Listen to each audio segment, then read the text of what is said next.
Russia, Putin, oligarchs, ruining our economy, being all secretive and sly. They're definitely the worst country in the world in every measurable criteria. Oh! Hello there, you 5.6 million awakening wonders. If no one's told you they love you today, we love you. I love you. You are fantastic. Yeah, you make mistakes, don't you? But you're trying your best, and that's the main thing, and we'll continue to improve. If you don't subscribe to this channel yet, subscribe now. Where else are you going to get the information you need that confirms that feeling that you've long had that something ain't right? They ain't telling you the truth. You were right all along. Now we're going to unpack it. Now we're going to demonstrate it. The next phase is we'll start to think of alternatives. Can't do it all at once. Just need a little bit of time. Stay relaxed. In the comments below, where I hope you will comment and tell us your ideas. If anyone goes, hey, I'm Russell, send us a text and I'll help you get some cryptocurrencies or anything like that, that's not me. I'm here. I am me. If you want to communicate directly with me, sign up to my mailing list where there is an email. So the mailing list, I'll tell you how to do that at the end. But now, let me confirm all your worst suspicions. Russia. They're responsible for everything. No baby food. Russia. Petrol expensive. Russia. Everything go wrong in world. A global index published Tuesday ranks the United States as the world's leading perpetrator of financial secrecy, citing the country's refusal to share key information with the tax authorities of other nations and its status as a generous tax haven for foreign oligarchs, rich executives, and other elites. Are you an oligarch? Yes, I am. Are you a rich executive? Also this. Are you part of an elite? I'm proud to say I am. We're a haven for you, baby. So at the time when you're experiencing the inability to purchase baby formula or skyrocketing gas prices, general sense of distress and disconnection, America prides itself on being a haven for those people. Now, me as a Brit, I know that you don't like us criticising your country, and I'm not criticising you, I promise you that. What I am saying is that your country, if it's not for you, who is it for? The ranking comes despite US President Joe Biden's campaign trail pledge to bring transparency to the global financial system, go after illicit tax havens, seize stolen assets, and make it more difficult for leaders who steal from their people to hide behind anonymous front companies. Now, that is the sort of thing people say when they're campaigning to be president. The reason they say it is because a lot of people want that to happen. The reason a lot of people want that to happen is that it's right, correct, proper, and should happen. Where this whole festival of correctness falls apart is when Joe Biden gets into power and he doesn't do that. And if you want to watch videos from when Joe Biden was campaigning, you'll see a lovely little guy in a silly little hat telling you exactly what will happen. So you can go back and watch them, so as you know you can trust old Russ. Because old Russ was telling you then what I'm telling you now. Don't trust none of them. They're all the same. They're all paid for by big corporations. If you want real change, you're going to have to get invested in real change yourself through your communities. Don't allow further centralization of authority, particularly not at the global level. Be very suspicious of apparently neutral bodies or charitable non-profit organizations that ultimately fund non-democratic institutions that then lobby for regulatory power at global level. This is the argument of our time. Unless we change as individuals, unless we awaken as individuals, and I include myself in that because I don't for a second sit here in this hat thinking I'm any better than you. Unless we all undertake this journey together, we are doomed. We will be crushed beneath the wheels of their machine. But we can derail it. That's the good news, but we've got to stay awake. Let's get on with this. Come on. In December, following the leak of an enormous trove of tax documents that called additional attention to the country's secretive financial system,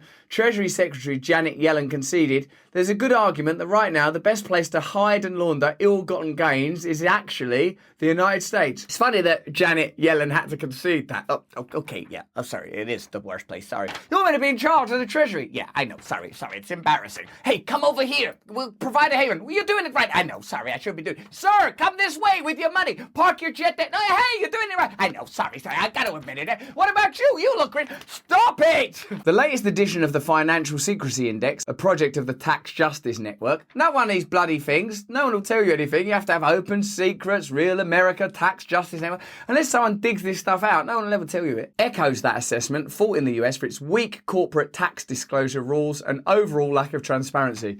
Are you noticing this lack of transparency in significant areas, whether it's revelations around the origins of the coronavirus, secrets around tax taxation and finance interests of senators and Congress folk, are you seeing that an integral part of the system is a lack of transparency for the powerful and total transparency for you? We want your phone, we want your bank account, we want to know where you are all the time, you're going to use your face to check in things, you're going to get a chip under your skin. I know these things aren't happening literally right now, but some of them are. If you want to know about the power of the state when it turns against you, talk to the people who donated to the truck protests in Canada and had their bank accounts frozen. That's already happened. That's not in some futuristic dystopian Blade Runner universe. That's history. That isn't a prize the US wants to claim for itself, said Gary Kalman, the executive director of Transparency International USA. The combination of secrecy and size of our financial system puts the US ahead of other notorious secrecy havens like the Cayman Islands and Switzerland. That's a shameful distinction. One of the misleading things, even in this article, which I respect for the brilliant information it's providing, is the very notion that there is actually an America. When you think about it, there's the America of the elites, and then there's the America that you live in. The reason an oligarch can live in one country 1 minute and another country another minute is because for the oligarchical class, there ain't no boundaries and distinctions. The flags, the patriotism, the worship, that's for the mugs, for the fools, for us. We're like, oh, well done, oh, your majesty in our country, oh, JFK in your country. But reality, the thing that you see with your eyes, that you smell with your nose, that you hear with your ears, that you taste with your mouth, to quote your president. What does that feel like to you? I'm not saying you don't have a history or you don't deserve a history or you don't deserve a country. I'm saying you do, you do, you do. But I'm saying that you don't have one. You live in an expanse dominated by an elitist class that does what it likes. That's what this article tells us. While noting that some progress has been made over the past year and a half, specifically Congress's passage of a ban on anonymous shell companies, entities often used to hide illicit cash,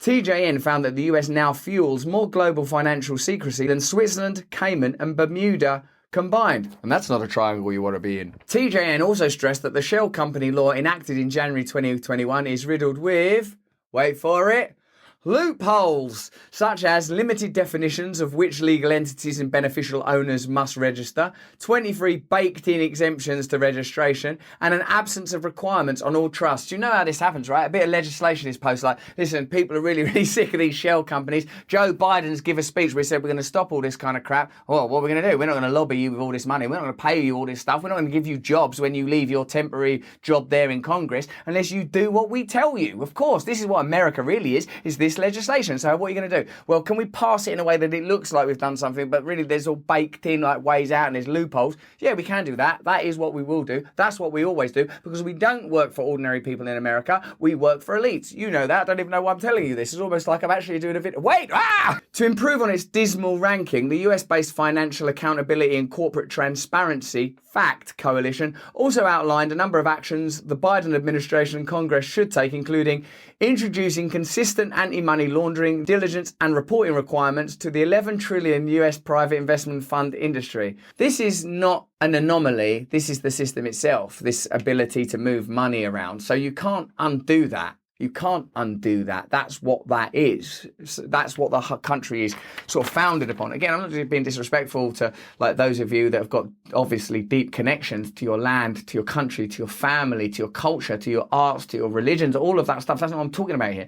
I'm saying that those things are primarily, ultimately, distractions that will occupy you while the powerful folks do this stuff. The updated index comes a day before G7 finance ministers are set to meet in Bonn, Germany, to discuss aid to Ukraine and enforcement of the unprecedented Western sanctions targeting Russian oligarchs, political leaders, and the broader economy. We gotta do something about these oligarchs. What about those oligarchs? Not those oligarchs. I like those oligarchs. Why is that? Because it doesn't mean anything. If we do anything to those oligarchs, it doesn't affect our economy. It's a nice gesture. People will watch things on their telly. It'll make them feel all happy. They can put a yellow and blue sticker on and think they're participating in something meaningful. Those oligarchs actually matter. Leave those the fuck alone or you'll be killed. Alex Cobham, TJN's chief executive, said in a statement that globally we're starting to curb the financial secrecy used by Russian oligarchs and also by tax evaders, corrupt politicians and organised crime around the world to hide and launder ill-gotten wealth. But the US, UK, Germany, Italy and Japan cut back that global progress by more than half, fueling financial secrecy instead of fighting it. Shall we fight financial secrecy? Or shall we fuel it? Yeah! The G7 must make clear where they stand in the fight against financial secrecy, by committing to a global asset register. I think it's pretty clear where G7 stand. All of them things, I don't even care about it no more, do you? Like, oh, they're doing this conference, the UN, the WHO, the WEF. Oh, good. Help. Help. No help is coming. Your culture, your political class, your corporate class is not going to help you. I can tell you that clearly, because this is their religion. This is their ideology. I'm not condemning any individuals. There's no point in condemning individuals. You have to look at systemic change. The individuals can come, go. They do come and go. That's what life and death is. It's a coming and a going. It's a passing into the infinite. You will die, I will die, they will die. So what needs to change are systems. TJN researcher Moran Harari added that once again, a small club of rich countries setting global rules on finance and tax are found to be the ones most responsible for facilitating financial secrecy and tax abuses. How incredible, isn't it? They're rich countries, they set the rules on finance and tax, and they're the ones that are facilitating financial secrecy and tax abuses. Now, where else do you see this kind of hypocrisy? Putin is terrible, Russia's terrible. I agree.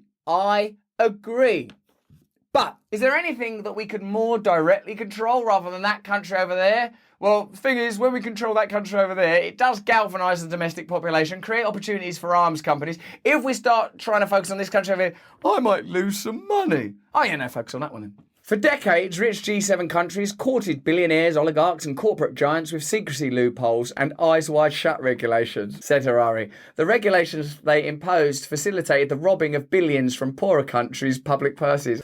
This is precisely what happened in 2014 in a country called, it's been in the news lately, Ukraine. This happened in 2014 in Ukraine. So while condemning Russia, which I'm happy to do, and while condemning Putin, which I'm happy to do, I also note that in 2014, this kind of geopolitical larceny took place in precisely that location. You have to include that in your assessment of reality or you're not living in reality at all. And now those same regulations are making it nearly impossible for G7 countries themselves to track down the billions held offshore by sanctioned Russian oligarchs. The key word here is sanctions. Whether it's the sanctions that are placed on Russia that will ultimately probably penalise ordinary Russian people that are just like you and me, or the sanctioning, i.e. granting official power to certain types of billionaires, a certain class of people, a certain type of wealth, a certain type of life. If you do not live under the auspices of this great power, then you're doomed to wave at empty flags and sing empty songs while your life ekes away from you. While the powerful just make empty pledges pre-election, make phatic remarks about, we're going to chase down Amazon and all that stuff, which amounts to little more than theatre. Theatre that we can either watch or we can interrupt.